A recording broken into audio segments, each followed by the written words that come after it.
ಇವ್ರ ಕೈಲಿ ಅಡುಗೆ ಮಾಡಿಸಿದೀನಿ ಸರ್ ನಮ್ಮ ಮನೇಲಿ. ಅದು ಲಾಕ್ಡೌನ್ ಟೈಮ್. ಲೈಫ್ ಲಾಕ್ಡೌನಲ್ಲಿ ಮೊನ್ನೆ ನಮ್ಮ ಮನೆಗೆ ಬಂದಿದ್ದಾಗ ಕರೆಕ್ಟ್ ಕರೆಕ್ಟ್. ಅದು ಮಾಡಿಸ್ಬಿಟ್ಟಿದ್ದೀನಿ.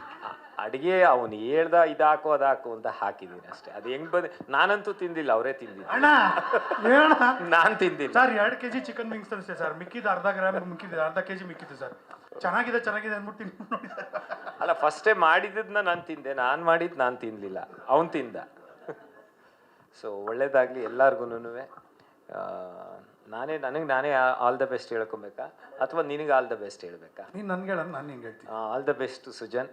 GSTಗೆ ಒಳ್ಳೇದಾಗ್ಲಿ, ಸೂಪರ್ ಆಗಲಿ GST. ಇವತ್ತು ನಮ್ಮ ತಂದೆ ಬರಬೇಕು, ಇಲ್ಲಿ ಹುಷಾರಿರ್ಲಿಲ್ಲ ಇವತ್ತು, ಅದಕ್ಕೆ ಬರಲಿಲ್ಲ. ಸೊ ಅವ್ರ ಪರವಾಗೂ ಒಂದು ಥ್ಯಾಂಕ್ಸ್ ಹೇಳ್ಬಿಡ್ತೀನಿ ಪತ್ರಕರ್ತರಿಗೆ, ಎಲ್ಲ ಆರ್ಟಿಸ್ಟ್ಗಳಿಗೆ.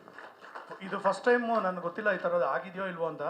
ಬಟ್ ಒಬ್ಬ ಪ್ರೊಡ್ಯೂಸರು ಕತೆ ಕೇಳದೆ ಬಂದು ತೆರೆ ಮೇಲೆ ನೋಡೋವರೆಗೂ ಏನು ಅಂತ ಗೊತ್ತಿಲ್ಲದೆ ಹಣ ಹಾಕಿರೋದಂದರೆ ಈ ಪಿಕ್ಚರ್ಗೆ ಅನ್ಸುತ್ತೆ.